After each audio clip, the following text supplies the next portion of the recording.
Today on Investigate TV Plus, working 2 jobs, but it's still not enough to avoid the threat of eviction. It was the lowest point in my life I ever felt, because I felt helpless. A father's struggle to keep his family from being homeless provides a glimpse into a nationwide problem. People are really struggling in order to stay in their housing. We take an in-depth look at solutions to help Americans with rising rent prices. Then a grandfather's notebook filled with daily observations tells a story he never intended. His final chapter raises questions about doctor accountability and a powerful painkiller. It is incumbent upon them to take these situations seriously, regardless if it's somebody who's 3 or 93. Plus, what started as a hobby became a fight for equality. It seemed like all our bowling alleys were going to fold up and we wanted somewhere to go. How 2 friends knocked down pins and racial barriers at the local lanes and created a legacy that's still inspiring change. Very proud of the things that we've done in making things better for the future. In-depth stories that inform and inspire. You're watching Investigate TV Plus. Housing is something everyone needs, but affording it is becoming increasingly difficult and for some, impossible.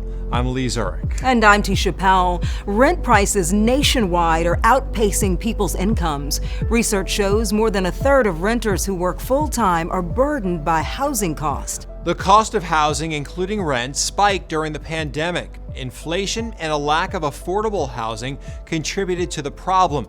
And throughout it all, people haven't seen much, if any, relief. Reporter Kristen Crowley takes a deep dive into how tenants across the country are coming together to make change. It's not a dump, but it's not luxurious. I would say somewhere in the middle. Ronell Coates is a proud man. As a father, my job is to make sure my family is stable and my family is taken care of. He never needed help to do that until 2 years ago. It was the lowest point in my life I ever felt, because I felt helpless.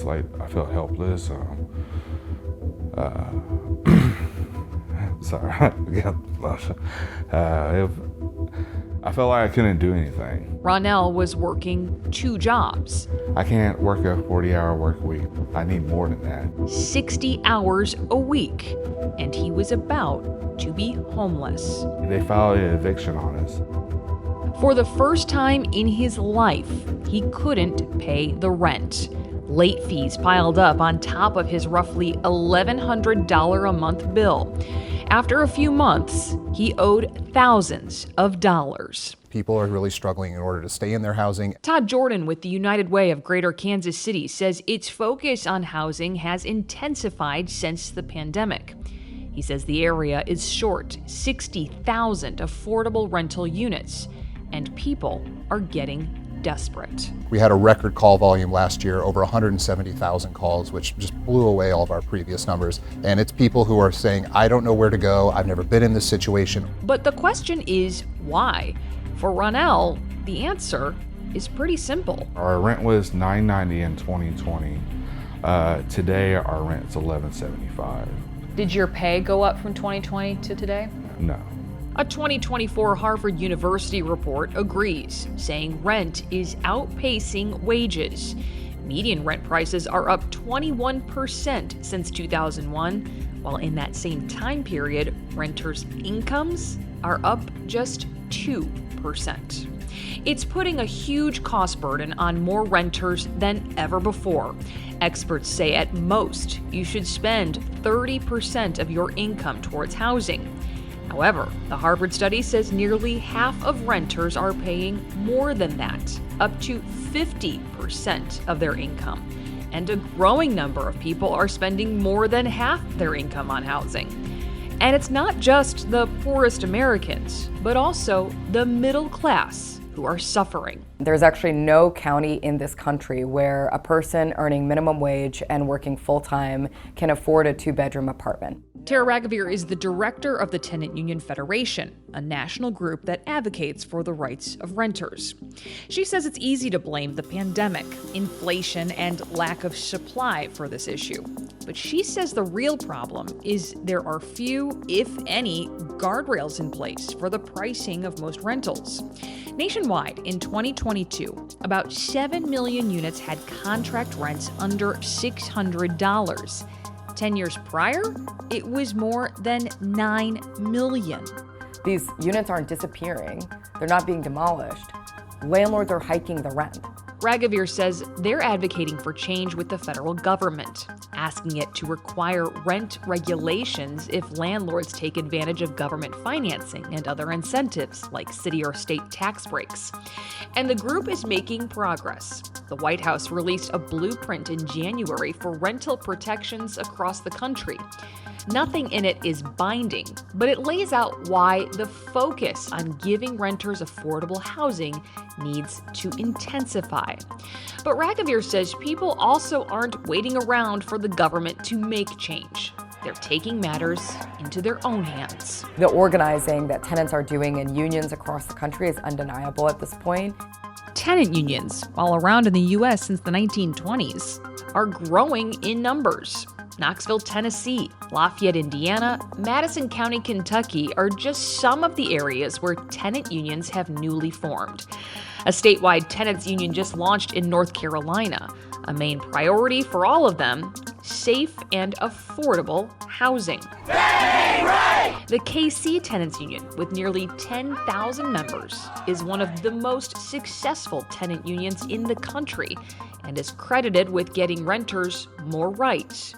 It lobbied City Council to pass an ordinance giving those facing evictions the right to an attorney.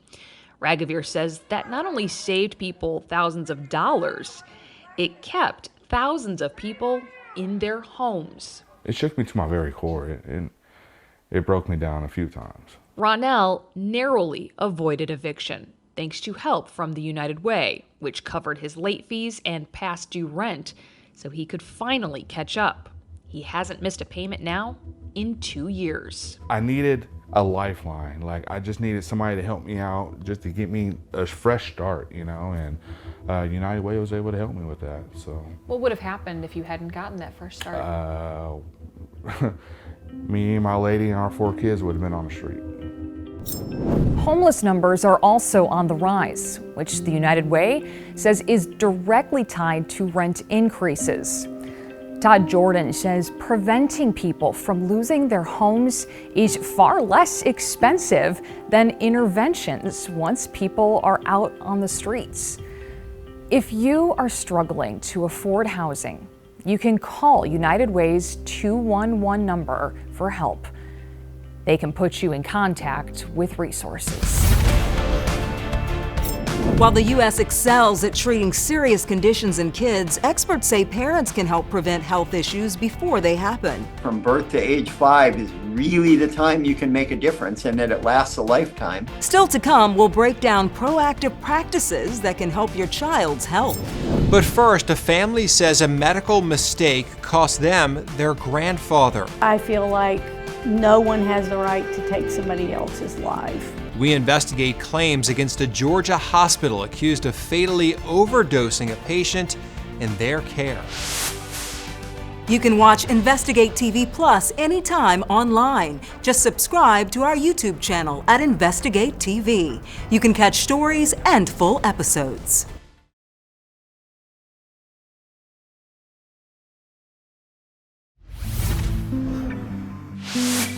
Each year, medical errors in hospitals result in thousands of deaths, and the Mayo Clinic reports morphine is among the top 3 drugs involved. One Georgia family knows the pain firsthand, claiming doctors at an Atlanta area hospital gave their 93-year-old grandfather too much morphine, then failed to stop the fatal overdose. Investigative reporter Andy Parati sat down with the family, who says they didn't know about the hospital's mistake until months later. A notepad full of reminders. Steve Lowe came over today to visit me because... From Paul Lowe, a husband who loved his family. How you doing? I'm good. and to be in the know. There are a couple of trailing showers moving through. TV was on 24/7, and whatever was on the news or on TV, he put these little notes in there. There was a shark attack in Hawaii. 5 men in Germany were convicted of a jewelry heist. One of the last notes I have, and I'm putting this in writing, not to buy any more ice cream. Because he knew if I brought it home, he would eat it. So. Moments of Paul's life on paper, no longer around to share his thoughts after his family believes a Metro Atlanta hospital failed to do its job. The 93-year-old grandfather went to Piedmont Eastside Medical Center in Snellville to get treated for pneumonia. He died less than a week later. Devon Gardner is Paul's daughter. And the first thing I thought of was this sure was quick, but not really suspecting that anything had happened to him. Something did happen. About 3 months after Paul's death, his wife says she got a call from Piedmont Hospital notifying her that medical staff made a mistake. And I said, well, was it morphine? And she said, yes. And the reason I said that is because I remembered when I had gone back to the hospital, there was this confusion. Paul's wife Betty says the hospital told her it accidentally overdosed her husband on morphine, administering about 60 times more than prescribed. Natalie Woodward is the family's attorney. So this is a major problem, because it is not just 1 or 2 milligrams more, it's 60. This was a lethal dose of morphine. But that's not the end of the story. After the family met with Piedmont Hospital, they took a look at Paul's medical records themselves. And here's what they found, according to the family's lawsuit against the hospital.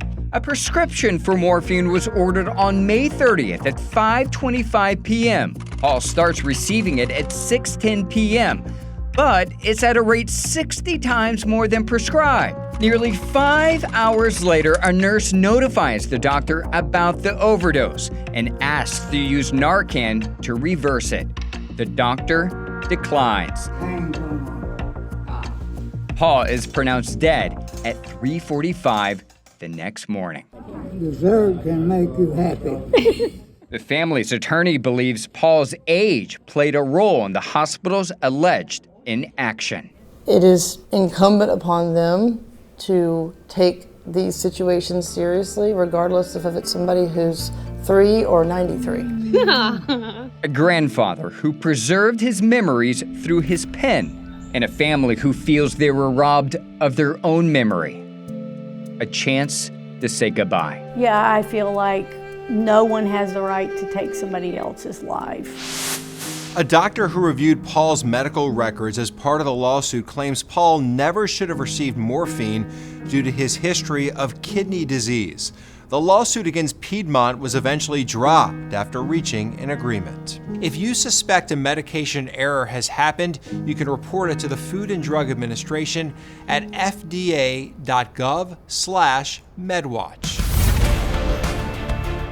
Still ahead, the medical mythbuster explains how everyday habits in early childhood can lead to lifelong wellness.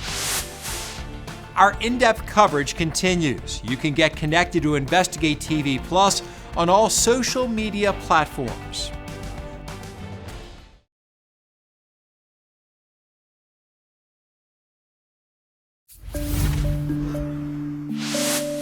For parents, helping your kids feel better when they're sick is a top priority. Whether it's cold medicine or a trip to the ER, the key is making sure they have access to good medical care. Vaccinations and regular checkups are vital, but so is what happens at home in everyday life. Reporter Viv Williams explains in this medical mythbuster. When a child gets a rare or serious diagnosis, there's no question they need expert medical care. If you have a baby with a severe congenital anomaly or a child that's unfortunate enough to get a complicated type of cancer, There is nowhere on earth you're better off than in the United States because we do very well with that tiny subset of people. Dr. Larry Moss says it's the day-to-day preventive care that's lacking, and the U.S. healthcare system has become reactive instead of proactive about children's health. Reactive means when you get sick, you go to the doctor, you go to the hospital, and we do our best to fix that. Moss says being proactive involves working healthy living practices into everyday life. First and foremost, start early. Be well aware that from birth to age 5 is really the time you can make a difference and that it lasts a lifetime. Nobel Prize-winning researcher James Heckman proved it in a study he led at the University of Chicago. The team followed 2 groups of preschool children for 30 years. One group of kids had a healthy snack every day, access to primary care, and some very basic education in healthy behaviors. The other group didn't have access to those things. There was a markedly lower incidence of cancer in the study group. There was a lower incidence of diabetes and heart disease. There was a higher median income, and in every respect, there was a better life trajectory. Moss emphasizes that many aspects of medical care, such as vaccinations, well-child visits, and treatment of serious conditions, are critically important for the health of our children. But even with that care, sometimes kids get bad diseases and it's nobody's fault. But he says children's health in general will benefit if healthcare leaders shift the focus from trying to fix problems that arise to helping prevent them from happening in the first place. With this Medical Mythbuster, I'm Viv Williams. Well, we've heard it before, an ounce of prevention is worth a pound of cure. You're right. Got to know how to eat well and exercise and do all the right things, and it's good to get them started at a young age, At a young moving age, around. yeah. All right, up next, striking down segregation. Meet the men who fought for civil rights in an unexpected arena. We go, wow, I don't know if we should go in here or not. And then they say, look, we're just gonna go right on in.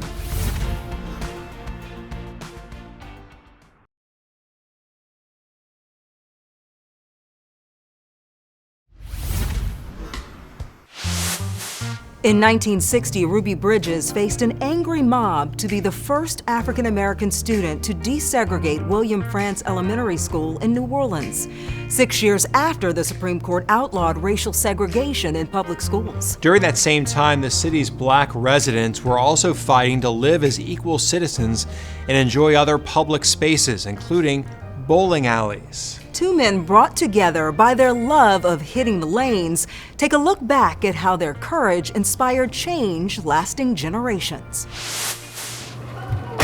That ball is 50 years old. At 80 and 83, Look at Alden. Alden McDonald and Walter Woody Woodruff Oh, wow! had not only witnessed history, but have worked to change it. You've been practicing on me. Although moving a bit slower these days, Yeah, this is 63. their memories of the past remain clear. I've enjoyed a life of transition from segregation to integration in a lot of different ways. I'm proud to be part of some of the change that has taken place. It seems ridiculous now. In the 60s, that's when everything was trying to get integrated. The Civil Rights Act of 1964 outlawed discrimination in public spaces, voting, employment, and education.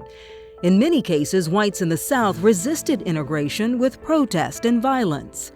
Among those public spaces were restaurants, movie theaters, and bowling alleys, a place both McDonald and Woodruff held dear. Woodruff bowled his first game in 1961 at the all-black Delta bowling lanes in the Desire housing development and was hooked. It was so much fun, and my whole family enjoyed it a lot. I bowled so much, my thumb used to swell up. McDonald, Woodruff, and others would eventually form the New Orleans Travelers Bowling League. So they would go to bowling alleys in states where bowling alleys were integrated, but they would only get to bowl on certain lanes. But back home, the few black bowling alleys couldn't seem to hang on. It seemed like all our bowling alleys were going to fold up, and we wanted somewhere to go. That meant integrating local facilities, a feat that would prove difficult and dangerous. We were kind of young and foolish back then, and so we began challenging things. They had the state police outside. with K9 dogs at the door, and we go, wow, I don't know if we should go in here or not. And Edna said, look, we're just gonna go right on in. So we went in and we asked for a lane and they refused us. Were you afraid of being arrested? Yeah, I was kind of afraid. And all of this just to get to bowl? Just to get to bowl. As it turns out, a visit by black bowlers to a whites-only bowling alley piqued the interest of the FBI. Woodruff said agents paid him a visit at work, something now federal judge Brian Jackson sees as a peculiar occurrence for the time. I think would be very unusual for a federal law enforcement agency to involve itself in sort of a civil matter such as that, and not to investigate perhaps federal criminal laws that may have been the product of racial discrimination. Woodruff and McDonnell never stopped challenging the status quo, efforts that would eventually lead to equality as more businesses opened their doors to all. Judge Jackson says the courage of the families pushing for change should never be forgotten. Those parents and those workers, those employees, that they would step up, knowing full well that there would be social and economic repercussions. But those are the people who I think we should always celebrate and never forget. Lisa Woodruff White says her dad is nothing short of an American hero. The bravery he showed in being willing to take action to help integrate the bowling alleys was really significant for me. Very proud of the things that we've done in making things better for the future and for future generations. Oh, the boy. I'll never believe that he hasn't been practicing somewhere. Woody Woodruff went on to roll 58 perfect games in his bowling career, rare for a left-handed bowler. And due to his skill, he was invited to join an all-white bowling league, which were treated as private clubs in the 60s and skirted desegregation laws. In 2022, Alden McDonnell celebrated 50 years as CEO of Liberty Bank and Trust, the largest African-American owned bank in the country, which recently reached $1 billion in assets. And that's it for us on Investigate TV Plus. I'm Tisha Powell. And I'm Lee Zurich. Thanks for watching. On the next Investigate TV Plus, exposing military medical malpractice. Nobody would know about it if it wasn't for whistleblowers within the Defense Department or investigative journalists. Through leaked documents and years of battling for information, we uncover what happens when military doctors make a mistake and why it's kept a secret from service members and their families.